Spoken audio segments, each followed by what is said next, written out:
Join me right now is UFC welterweight Alex Morono. Thank you, Alex, so much for the time. It's been a while seeing your face, but you're back. You got a fight coming up. How you feeling? Man, good, good. Anytime I'm coming off of not having fought super recently, I do 8-week fight camps, and every time I'm like halfway through, I'm like, damn, I should have done a 6-week fight camp, because that's a lot of hard training. I'm in really good shape right now, and I wish the fight was this weekend. There's an excellent fight card this weekend, by the way, but man, I'm just ready to like maintain for the next two, and then go to war on the 14th. All right, I wanted to start with the Instagram post that you posted about your upcoming fight. You wrote, "I have a newfound love for fighting." Could you elaborate on that? Yeah, so that last fight I had, pay-per-view in Houston, my home crowd, my hometown, I just trained so hard and like prepared so hard, had an opponent change, and like did all the same preparation and homework, and like knew my opponent's best chance to win, like knew my skills, the stats, the odds. And for like the fight to get out of hand that quick and for me to lose, it made me like really ask myself, why am I doing all of this? And there were two very big takeaways I had after that fight. One was like, if that guy with his experience and his skill set can beat me, then I can beat anybody. Like anyone can beat anyone in MMA. And I already knew that. So that was like more of a refresher. But then two is like, why am I doing it? And the one answer, more than the money, more than the legacy or the martial arts, is for like the emotion, for the experience. And Justin Gaethje said it so well over the weekend. He was like, man, I did this and I feel alive. And I know exactly what he means. And like going into this next fight, I don't want to try to stomach or censor anything. I want to feel all of the emotion that comes into the fighting. I've always had a good mindset for fighting. I never really got psyched out, never really got nervous. I just really want to feel like the rush, the excitement, the anger, the nerves, everything. And I'm just excited to really, experience life in what I have found to be the most extreme way. And I'm really looking forward to that fight, especially with no audience. We get to hear and kind of feel everything. I'm looking forward to that. Yeah, it could be sensory overload, but in a different way. Yeah, yeah. Yeah. After that last fight, I really noticed that you stopped posting, on social media until recently. Was that something that you thought like you needed a break from, kind of a detox from all of that, the black hole of social media? No, I've always been one to like, really go with the positive and try to stay away from the negative. I've never been a big fan of social media. It's just, there's just people, it's easy to like love things but people like to hate on stuff. And like, I never really received much hate. I've seen some guys receive some nasty stuff. Thankfully, I don't think I was ever like popular enough to get some hate mail. But no, I just never really did it. If I didn't fight, I certainly wouldn't have any social media, and it like does help with the marketing of my business. But no, I mean, right after the fight, COVID kind of hit, and my main focus was to keep my business and my team alive, and we did that. And then now that everything's kind of running smooth, kind of back to a standard, and I was able to make my trips back up to Dallas and train with the Fortis guys and get a fight. But I mean, no, I'll use social media to announce fights. Every time a fight comes up, I'm like, man, I'm going to try to post something every day. But honestly, man, I don't care. The people who like care about what I'm doing, I'll talk to them live or send them messages or whatever. But I mean, no, I know there was a bit of a drop off, but I think just me and my older age, I'm just like having less to do with the BS of it and just enjoying my life, my family, my team, my kind of everyday training regiment, and just so much more fun. So the long delay in your return is most coming from like your business and kind of getting the other side of your life situated first? Yeah, 100%. So and all my coaches at my gym are awesome. Every single one of them offered to like teach for free. But like my wife and I, we run our business, and my wife, she's older than I am. She's very experienced, and we both have similar theories and mindsets on like debts. We do not like to owe anyone anything, and we don't like people to do things for us for free. So I effectively like had to teach every single class at the gym, and I loved doing it. And but just like my priorities did shift certainly to keeping our business afloat. And honestly, I put my life into this gym. I've been here since I was a teenager. I've been coaching here for like 8 years. I've owned and run the gym for like 6 years. I was not about to let my life's work be diminished by something entirely out of my hands. So like we did classes over Zoom for a while. Once we were allowed to go back into it, we had 50% occupancy, so I had to modify the schedule so our classes weren't too big. We only had like, we would do no contact training. And then when we were allowed contact, we would do just one partner for the entire hour. And that actually worked out. And then now things are a little more free. And honestly, people were looking to train. And more than that, people were looking to socialize. That was an aspect I didn't realize. I've been going to the gym every day for my whole life for the last 15 years. So, I'll see like upwards of, on a big day, 100 people in a day, talk to my friends, talk to the parents, talk to the kids. And then while I was like on the 2 months isolation in the home, now granted, I get along fantastic with my wife and my kids, but, coming back and training with my friends and just seeing people again, that was an aspect I didn't realize I needed. And that was an aspect people didn't know they needed until they started to come back. So like more than the exercise and the training, a lot of people would come and hang out after training and just talk and have fun and really like be a productive society, which we didn't really know we needed, but we certainly needed. Yeah, man. It must be good to have those positive vibes, even though you're, maybe after that loss, you're probably understandably down a little bit, right? Yeah. After the fight, there was probably a week where if I ever had a moment of free thought, the fight would just loop. Mm-hmm. And I'm a veteran. That's unfortunately not the first time I've lost, but what I didn't want to be was a hypocrite. Like I truly, truly love MMA. And what I love about MMA is the volatility, the unpredictability. And like you can't like the chaotic nature of it when it works for you, but when it works against you, you can't be all like down in the dumps. So like I certainly learned my lesson, and like I will be more disciplined in my fights and like find my range, take my time. But I took that loss with whatever pride there was, learned my lesson and moved on. I'm not anyone to sit there and want sympathy. I'm not going to sit there and feel bad for myself. I got right back on the horse, started training as soon as I could, ended up having to take a bit of a detour and make sure my gym stayed alive. But as soon as training was regular and I had a fight opportunity, I took it, and I'm right back on the horse, more encouraged now than ever to get in the octagon and really do my thing and be a martial artist.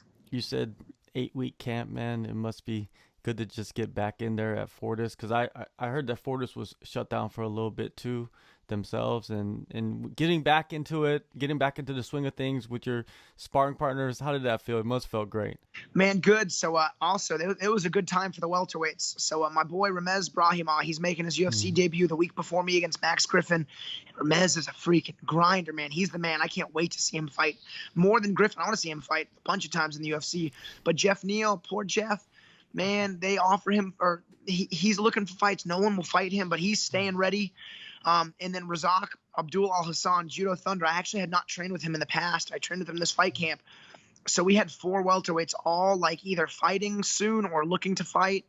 So man, the welterweight training was hard and it was good, and we are all in good shape right now, man. That was a really fun fight camp. I got one more hard week left at Fortis, and I'll be going there early next week, and then coming home late in the week. And man, it's been awesome. That gym's full of killers. It's cool. November 14th, Rhys McKee. What are your thoughts on the matchup here? I like the matchup. It's his second fight. I know he fought Hamzat, which is tough. And, I didn't have an easy first contract in the UFC. And, this kid's got he got Hamzat for his first fight on short notice. That's tough. He got me his second fight. This is my 11th fight in the UFC. And like, I'm going to try to be a mean veteran in this fight. Like, there's no sympathy in combat sports. The UFC is a shark tank. I want to take this fight into the second and third round and like make it ugly. But I like the matchup. He's a striker too. Everyone knows my game plan. I'm going to stand there, come forward, and throw some punches. So I'm expecting this to be a fun fight. Is there anything that jumps off the page to you about his skill set?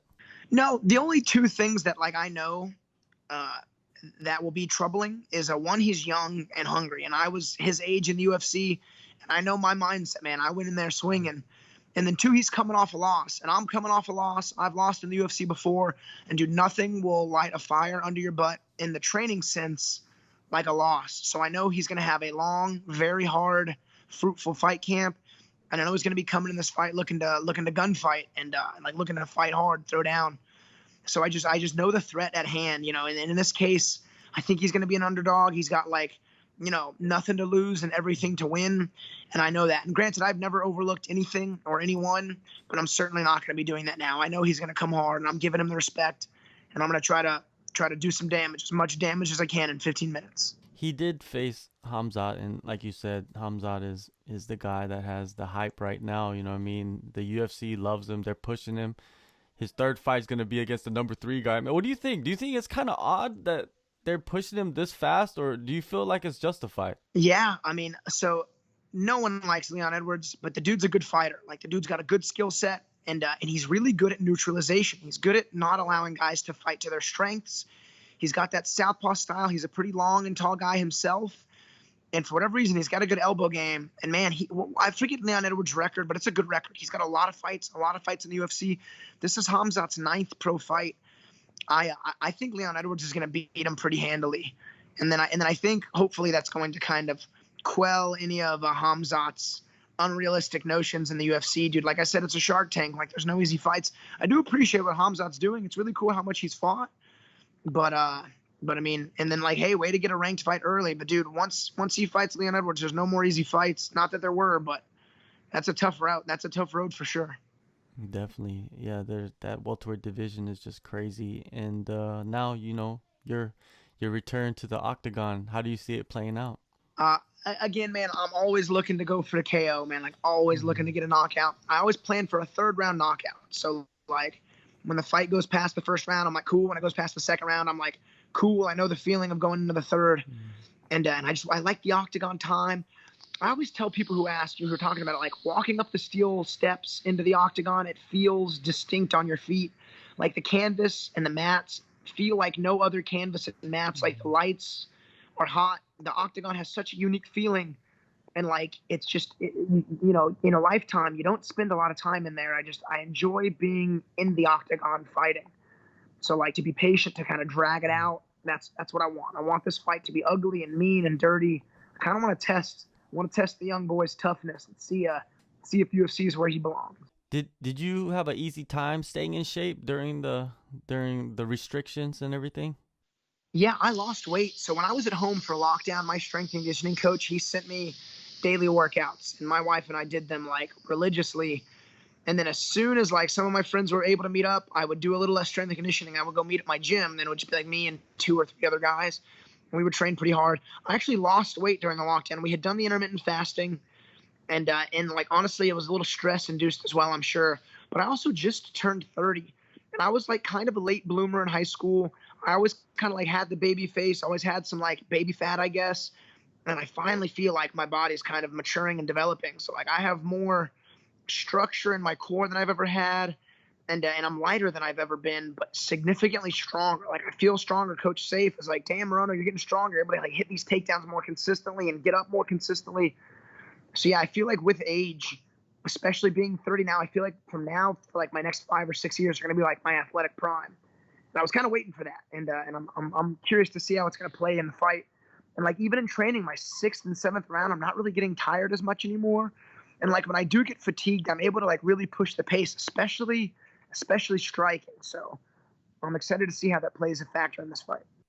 Are you happy that you're fighting in Las Vegas instead of going to Fight Island? I am, especially since it's around the holidays. But Fight Island is cool. It's, like, as close to a real-life Mortal Kombat as it gets. You know, like Mortal Kombat, they flew to that Seoul Island, Shang Tsung's island, to go fight, and it's just cool. It's just such a cool idea. And from what I've heard and seen, it's a really, really nice, luxurious place. I would like to fight in Fight Island one day, but I'm very happy that this fight is in the States. Yeah, I've talked to so many guys, and they love the concept, but it's like, man, that flight is not a fun flight to be on. No, especially now, you got to be just so occupied about COVID and everything, man. It's tricky. It's tricky times for sure. All right, man. Well, I'm looking forward to seeing you back in the Octagon, man. November 14th, UFC Fight Night. Thank you, Alex, man, for the time, man. And I'm very, happy to hear that, your business is doing well, because, you've heard some bad stories with a lot of other guys that have their businesses shut down. Yeah. Hey, thank you so much, man. The interview was also great. It was a lot of fun. Take a move in the ring. You can hit me with a word you feel.